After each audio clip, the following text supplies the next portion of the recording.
You are listening to the Horse Radio Network, part of the Equine Network family. What a beautiful day for horses in the morning. You are listening to the #1 horse podcast in the world. Here's your entertaining look at the horse world and the people in it.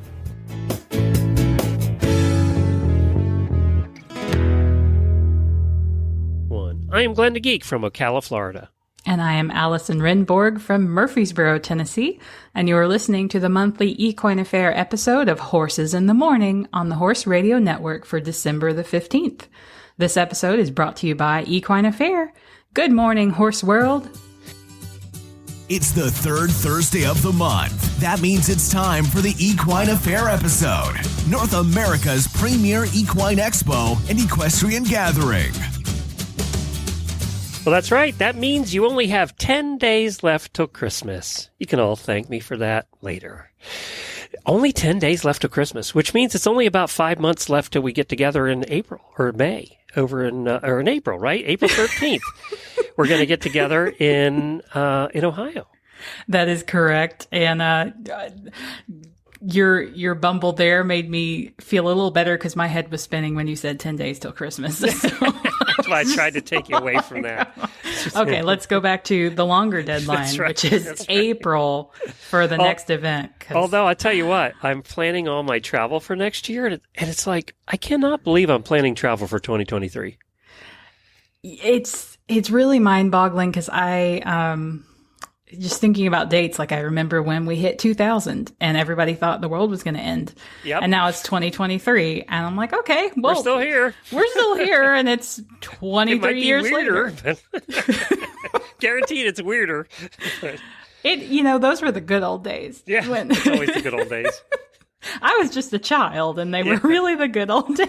I don't know. I had to get up off the floor to go turn the TV to one of the 3 stations when we wanted to change stations. So I don't know. Yeah. Now you can just think it and it'll happen. That's right. All you have to do is say it and it happens. Yes.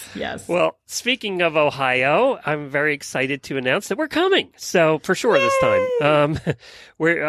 I can't sell the company. That's one of the reasons it didn't happen last time, but because that's already sold. So we're coming. We're actually going to come up with the RV. We're going to camp there. And you sent me the information on doing that. I did. We're going to camp right on site because why not, right? And then we're going to head to a listener's house for a little while, and then we're heading to Kentucky because the week after is always Land Rover.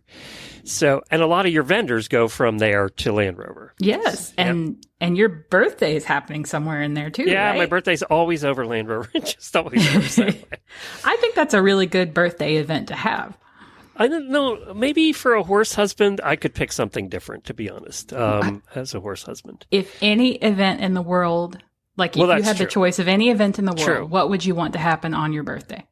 True. I would probably go to Scotland and spend it over in Scotland for my birthday. Duh. Yes. And by the way, I have been too, and we need to compare our visits because I found you've been, right? Yeah, we spent, we spent a week in England and then a week in Scotland. Yeah, we need to talk about that sometime. Maybe a post show. You want to hang around? Because we have a short show today. You want to do a post show? Yes. We'll talk about Scotland. Let's talk about Scotland. I love it. All right. Okay. So auditors, hang on for the post show. If you want to become an auditor, go to horseradionetwork.com and click on the auditor banner. All right. Let's talk about Equine Affaire in Ohio coming up April 13th through the 16th at the Ohio Expo Center in Columbus, Ohio. Tickets on sale right now, right? Yes, they are on sale right now. We always like to get started a little bit early because they make the perfect Christmas gift for the horse lover in your life. Whether that horse lover is you or someone else, you don't have to tell anybody. Just buy the tickets and they could be for anybody, even if they're really for you. Very good. And your clinicians, I was just looking the first time I'm seeing this, your headline clinicians, because I think every one of those has been in the show multiple times. And they're all amazing. And this is actually the first time we're kind of declaring it out loud to the masses. So, I mean, do you want to make the announcement or should I? Well, I can help out because Guy McLean is a good friend of ours. We met wonderful. Guy when he first came to the United States. I mean, I think it was WEG in 2010. Wow. And we met him back then, and we've been friends with him ever since. We keep running into him at all these places. We've had him on the show about 20 times. So I love Guy McLean. I am so excited he's going to be there because I get to see him in person. So I'm so excited. He's the sweetest man. He's actually one of the first interviews I ever did as a budding journalist. I was covering an equine expo in Tennessee, and I got to interview him, and he was already like a name, but he was so sweet to me and so gentle, and I'm just sitting there like quaking with my microphone, and he's just like kicking back and saying, "Hey, just chill, we're having a good time." And he was so nice. He's great. The next one was one of our first guests 14 years ago on the Horse Radio Network, and that's Julie Goodnight. She was one of our first guests, and then I met her after that at I keep running into her at events too.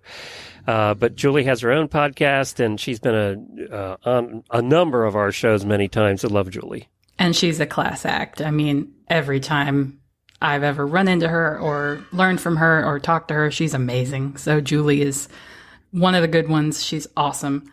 And then, of course, our third one is Jonathan Field, and we just had him in Massachusetts, and everybody loved him, so we're super excited. He probably packed the house because Jonathan does. I've met him at Road to the Horse many times. Mm-hmm. That's where I know Jonathan from, is interviewing him at Road to the Horse. Nice. Yeah, so he's a good guy too. Yep. And you want to take the last one? Jason Irwin, I don't know as well. Yeah, Jason's cool. He has been, I'm trying to think. He has been with us a few times. And I think he may have been booked for when we had to pause because of COVID. Don't quote me on that, but I think so. And so we're just really happy that we're going to have him in the spring. Jason's awesome. So those are your headlining clinicians, guys, and we will have many, many more to come. But definitely Guy McLean, Julie Goodnight, Jonathan Field, and Jason Irwin are your headliners for 2023 in Ohio. And we are so excited to have them. You also have your usual events. Of course, you have lots of clinics and seminars and demos and the trade show, of course, because everybody wants to spend money. But will you be doing Fantasia there too? Yes, the night of show? Course we will. Yeah. Absolutely. So we'll have Fantasia. It'll be Thursday, Friday, and Saturday nights, as always, at 7:30 p.m. in the Coliseum. And those tickets are on sale now too. And I would urge you, well, I have a couple of notes about Fantasia. Okay. One, buy your tickets early, especially if you want to go Friday or Saturday, because those dates are the ones that sell out. And number two, when you buy your tickets, make sure that you're buying for the right night, because I was in the box office. This is going to make you really sad, Glenn, because it made me sad. I was in the box office in Massachusetts before each Fantasia performance, and I can't tell you the number of people who came up, and it was like Friday night, and their tickets were for Thursday night. They had missed it. Oh no. It was awful, and I couldn't help them. So when you're buying your tickets, please just double check your dates. Make sure that you are getting the night that you really wanted to go. And yeah, because those tickets don't transfer. If you buy for Thursday, it's for Thursday. If you buy for Friday, it's for Friday. So, but make sure you buy those tickets early, guys, because you don't want to miss this show. It's going to be awesome. I mean, they're all awesome, but they're all different. And this one's going to be really great. So obviously you have your horse and farm exhibits and horses for sale and demonstrations, all that usual stuff. Your adoption fair with the Right Horse Initiative, which we work with over on Retired Racehorse Radio. Yeah. And here on this show as well. Yes. You're going to have a Mustang Tip Challenge, which everybody listening to this show knows what they are. Also a Horses for Heroes. Is that a demonstration? So that's an interactive activity. For veterans, first responders, and active duty. So we usually try to have that at every event. This past fall in Massachusetts, we partnered with the Equine Immersion Project. And if you guys were listening, we interviewed Tara with Equine Immersion Project. So they're the ones who had their horses and had their people there, and they got to work with, I want to say, a dozen veterans or active duty or first responders, and they got to work with the horses and like actually experience what it's like. So it's a really special activity. And I can't think I don't know if we've picked out our partner for this coming spring yet, but we're definitely planning on it. It's in the works. And that one's always really special. And I think people get a lot out of it. Now, you always have stuff for kids, but I'm seeing Educational College and Career Fair scavenger hunt. Tell me about that. Yeah. So that was on pause for a couple of years. I think COVID, obviously, and then we weren't able to have it this past spring. We had it just passed in Massachusetts. We're happy to bring it back to Ohio in the spring. And so it's a multi-lecture kind of scattered throughout the day, but then the kids get to go out and meet organizations and colleges, and they go on a little scavenger hunt, and they're picking up things from different booths. And so it's a great networking opportunity as well as a fun game. And then there are usually prizes and that kind of thing too. So we really love that little feature of the event. It's kind of a way for you to go, hey, I could go to school for this stuff, or I could get a job in this field. And I'm sure your listeners know the jobs in this field are really varied and really wide ranging. Like, it's not just jockey, trainer, vet. There's tons and tons of careers in the horse industry or adjacent to the horse industry. And that's what this college and career fair is kind of about, is showing you all the different ways you can get involved. And, of course, you do artwork, right, at each show? Like a poster kind of thing? Yeah, for each year we have, so you probably noticed we had the beautiful bay horse for both Ohio and Mass this year. And so it's coming to the end of the year, so we've got to pick new artwork for next year. So for 2023, our artwork is this gorgeous gray horse. If you've been on our Facebook or on our website lately, you've probably seen it. We've already been kind of letting him debut a little bit. But that is by an Irish artist named Tony O'Connor, and he is incredibly talented.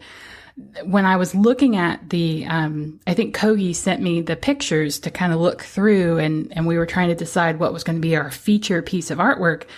I really thought they were photographs. And it took me a few minutes to go, wait, no, this is a painting. I mean, that's how realistic they are. And so the gray horse is really a showstopper.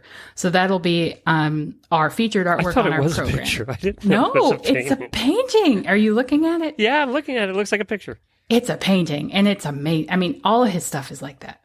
So that's going to be on our programs, on all of our posters, on our mugs, all that good stuff. And you can see it in person at our event in Ohio, or again in Massachusetts, and we'll have it all over our Facebook and Instagram and Twitter. So you can see it anywhere you want to see it. All right, let's get on with our first guest. And of course, you can get tickets at the 2023 Equine Affair in Ohio at equineaffair.com. And all the details are there, everything you need to know. And tell us about our first guest. Yes. So our first guest, have you met Fran? Do you know who Fran is? Yes, I met Fran, I think, at one of the media conferences. Yes. Fran is a member of AHP, like you and me. Fran Severn is an author. She's an equestrian journalist and a member of the American Horse Publications. And I was so excited to get to see her and catch up with her in Massachusetts last month. She has written a new book. It's entitled Riders of a Certain Age, Your Go-To Guide for Loving Horses Midlife and Beyond. She was at Equine Affair in Massachusetts conducting book signings and presenting on some pretty cool topics for the rider of a certain age. And here's my interview with Fran. My name is Fran Severn. I have written a book called Riders of a Certain Age, Your Guide to Loving Horses Midlife and Beyond.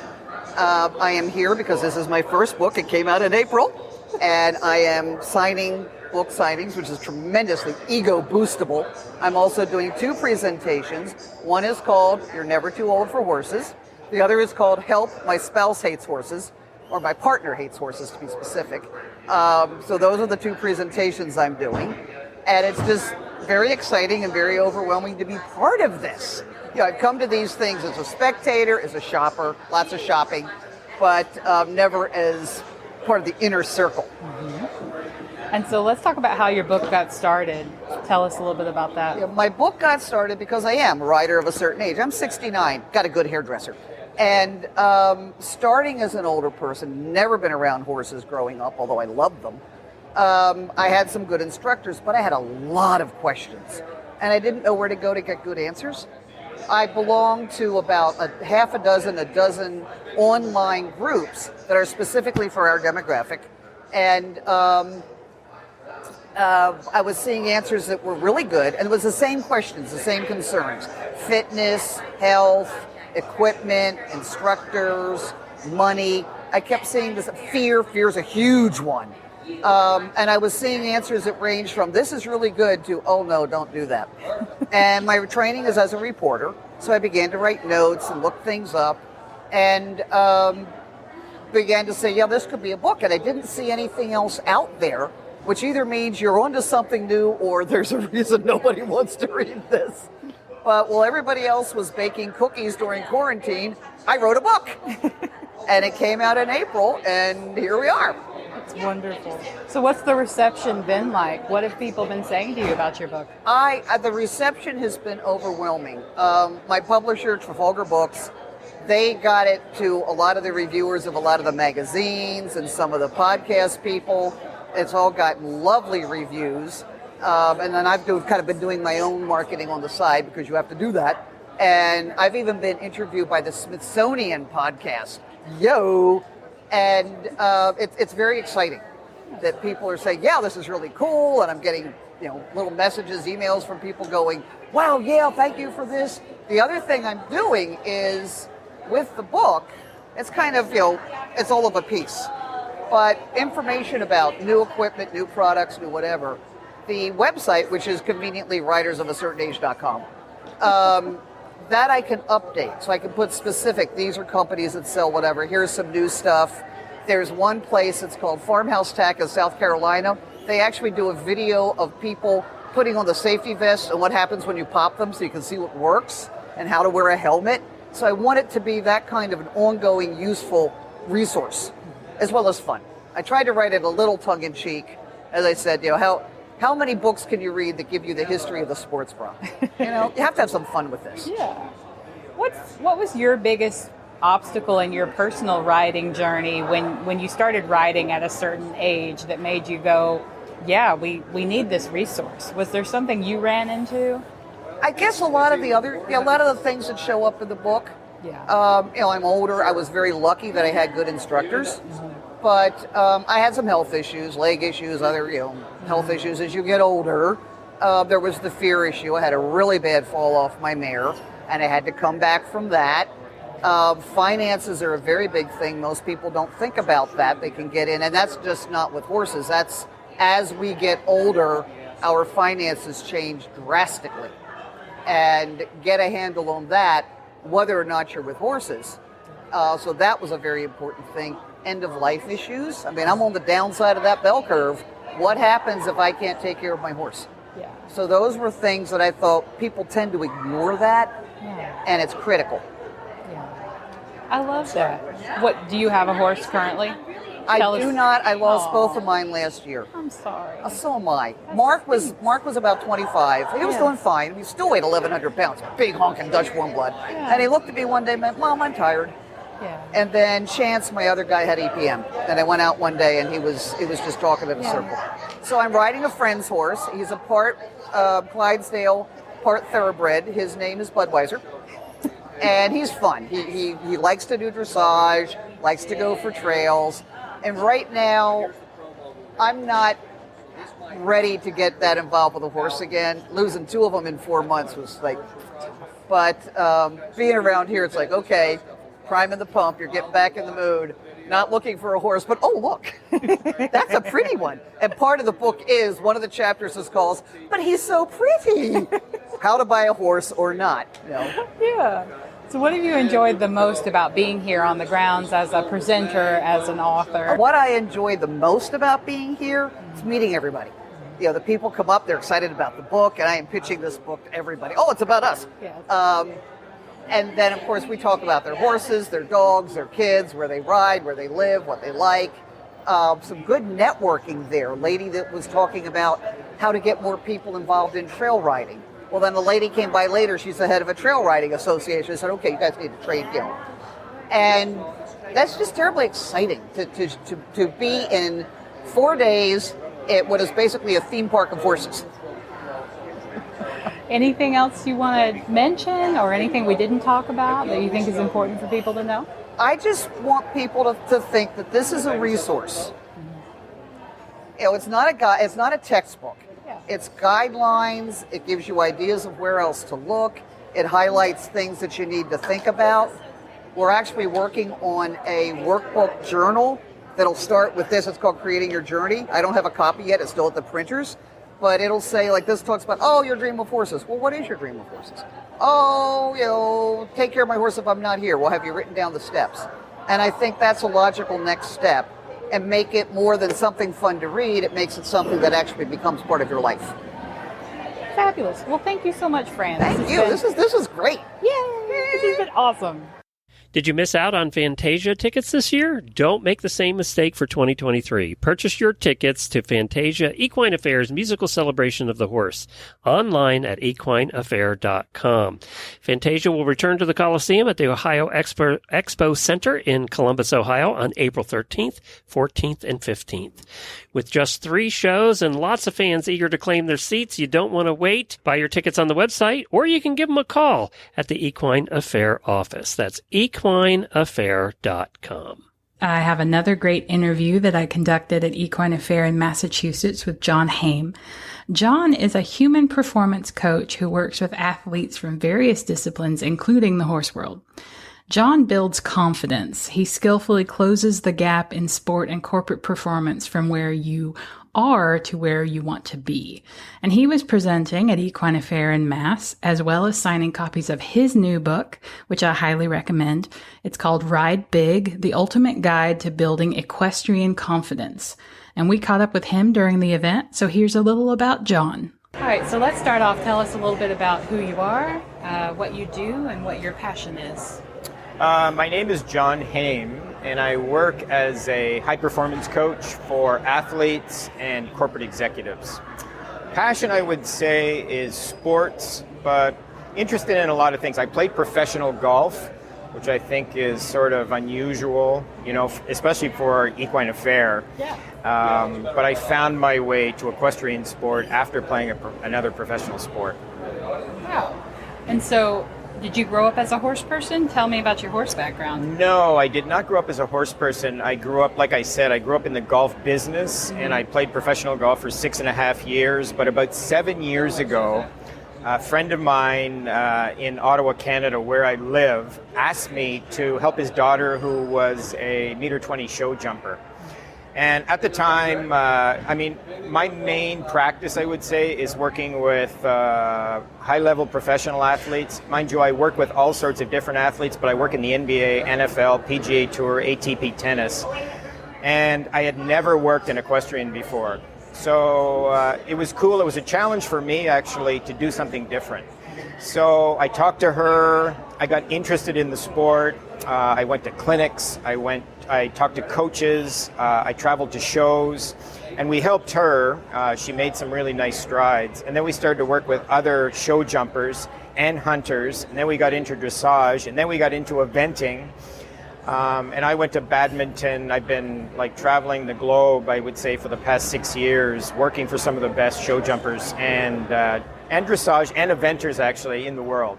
So that's how I got into it. And I learned how to ride myself too, Allison, which is really kind of a very different thing for me. Yes. And that's been super fun, actually. So how's it been adjusting to, golf is a sport with a stick and a ball and it's all you? And then with a horse, obviously you're working with a partner that has a brain and another body and you're trying to communicate. How was that for you personally, kind of shifting that focus of it's a sport, this is a sport, this is a sport, but I've got this whole other partner with me now? Yeah, that's a great question, Allison. Obviously, golf is about you. Equestrian's not. So the dynamic is actually more difficult in equestrian sport. So when you talk about things like what I do, emotions, and how the emotions of the rider impact the partner, and vice versa, how the emotions of the partner impact the riders. So that's been fascinating for me, to understand the horse aspect of it. I focus on the rider, but I have to intimately know the partnership between the two and what makes that tick and how to make it better. So The simple answer is that golf is a complicated sport in itself, but it's the individual. I would say that equestrian sport is one more level of complication, obviously, because of the partnership aspect and because of the horse aspect. Yeah. So you've written a book. Tell us about your book. Yes, well, the book is called Ride Big, and I was asked to write it actually by a number of people. We got together with Trafalgar Square Books. They asked me what I wanted to write about. And it's interesting because most people who call me, especially the last few years in equestrian sport, want to talk about confidence. So it's usually a key topic in the first 2 minutes of the conversation when I initially talk to them when they call us. So I wrote a book on confidence for equestrian athletes. The core pieces of the book is cut up into 3 pieces.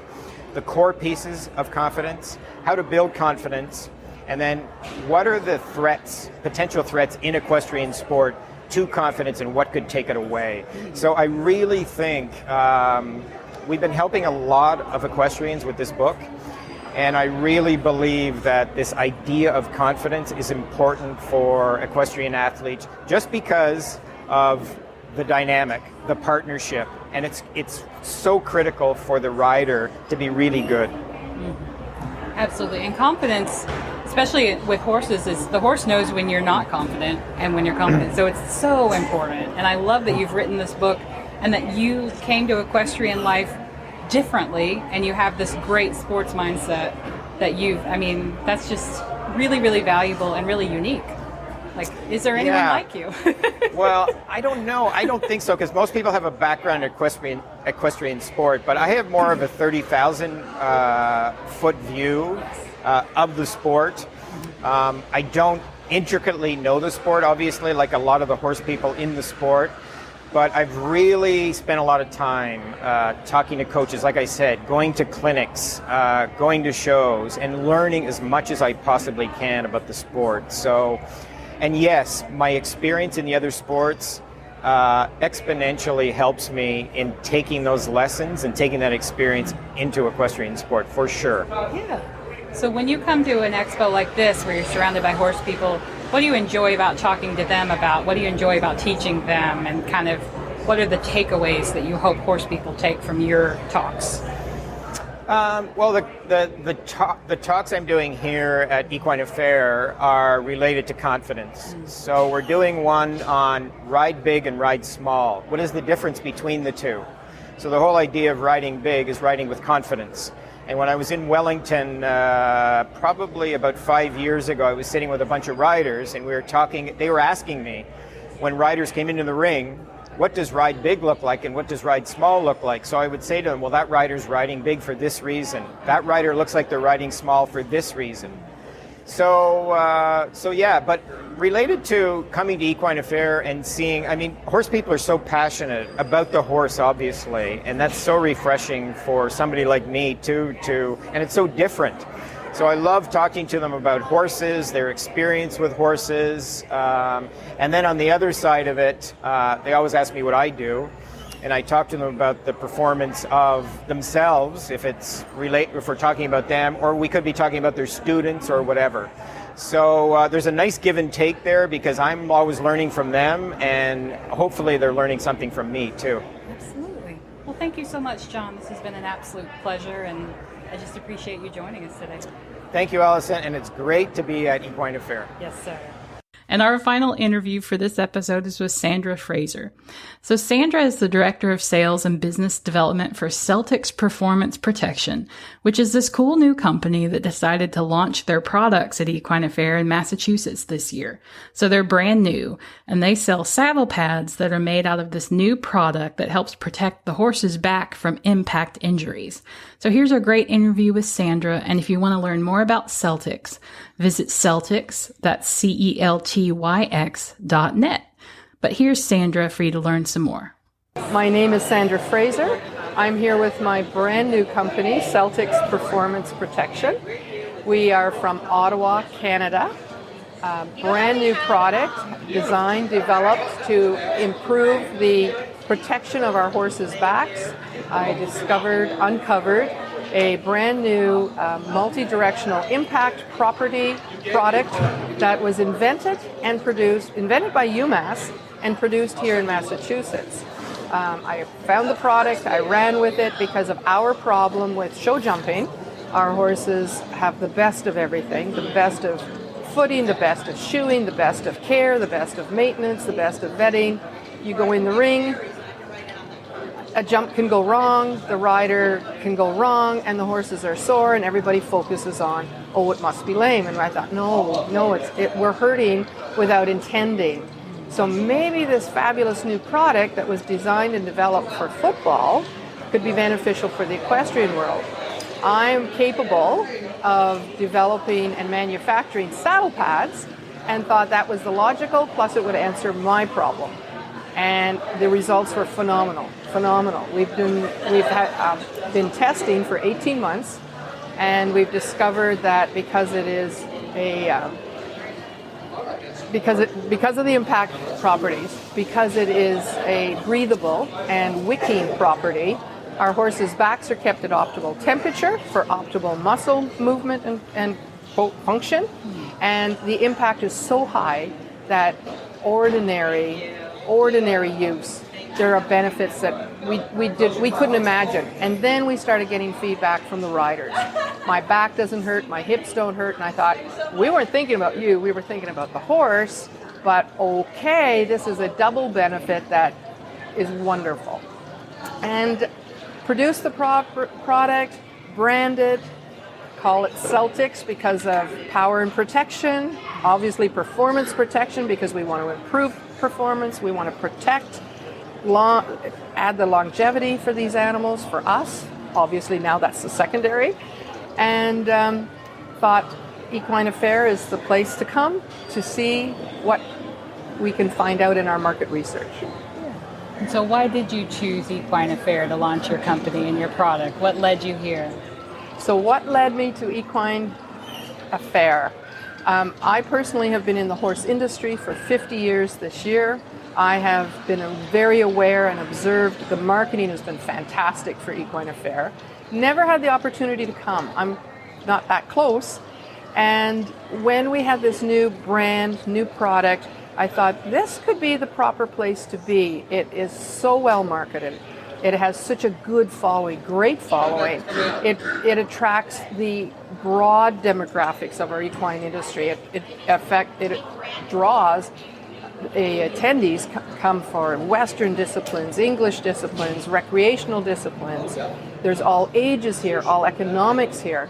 And I thought, oh, we have a wonderful opportunity to do our market study, our market demographics, see how this is being received, see what we have to tweak. I know my market for the 100 jumper. I know it without any doubts. But this pad will benefit horses. This pad, we know through our testing, benefits all disciplines. So let's see how it's received by the people that actually come to buy. And that's why I'm here. And how's that been going for you? This has been the best 4 days. Surprises, wonderful surprises, met goals. Yes, we are selling, met the goals that we set out, but then the information that we received was over what I expected. This is a really good event. Like, this is not just a good event, this is a great event. I find that the attendees, the people that are coming here, they're happy. They're it's the happiest place on earth, but it's for horses. The other vendors, it is a very positive place. And the feedback coming back to us, what does it do? How can it help me? How can it help my horse? They're coming from all the disciplines, all the demographics. Our price point's quite substantial because it's such a new product. The impact component is a very expensive product that doesn't stop people. It's about what it can do for their horse. And we have quite a few older ladies, which was a market demographic that I'd forgotten about. The older baby boomer who is still actively riding. And they're actively buying too. So this was the bonus for coming here. So this is your first time being here, right? This is my first time being here. I don't know why I haven't been here before. I can't, other than the dates can collide with a very important event in Canada that we've always participated with. But it was much more important for me to get our marketing studies and research done and it was a perfect place to launch. And the results were outside expectation. And this event is fabulous. The people who are putting it on, they're quite amazing as well. They say things run downhill, so I'm assuming that the owners must be fabulous people because the staff is really amazing. And haven't found a crusty person here. Haven't found a crusty person. It's been pretty good. What's been your personal favorite thing about it so far? Like, what have you seen that just made you really happy? The people. The people what makes me really happy about being here? The people.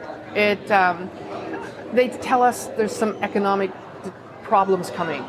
And when you talk out there, out in our communities and that, there's a fear element coming. Here, it's like, it doesn't matter about economic. It seems to be the common denominator is the horse. The common denominator is being with others of all disciplines, sharing their passion, their interest, and there is no fear here. There is no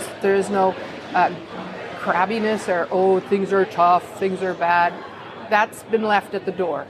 It's still out there. It has to be still out there. But here, it doesn't appear to be in here. Talking to other vendors, they're not negative. They're like, whoa, this was beyond our expectation. We met our expectation.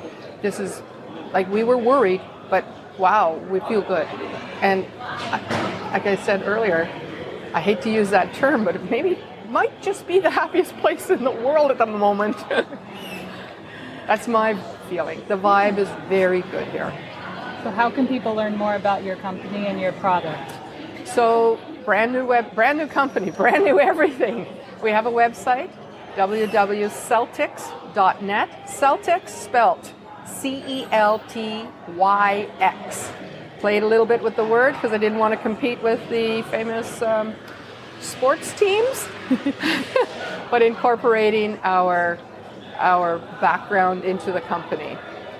If you're loving this podcast and learning more about Equine Affaire, catch up on all your favorite past episodes of the Equine Affaire podcast by visiting horsesinthemorning.com and scroll down to the middle of the page and you're going to see a purple Equine Affaire logo, or by visiting equineaffaire.com/home/podcast. And make sure you keep listening to Horses in the Morning wherever you get your podcasts and checking out Equine Affaire's monthly episode, which airs here the third Thursday of every month. Well, that's our show for today, and I just want to wish everybody a very Merry Christmas. It's been a lovely year hanging out with you guys, and I can't wait to see what 2023 brings. And auditors, hold on for a little bit of a post show where we're going to talk about Scotland, one of my favorite places, and I want to go back. Until then, we'll see you all at Equine Affaire.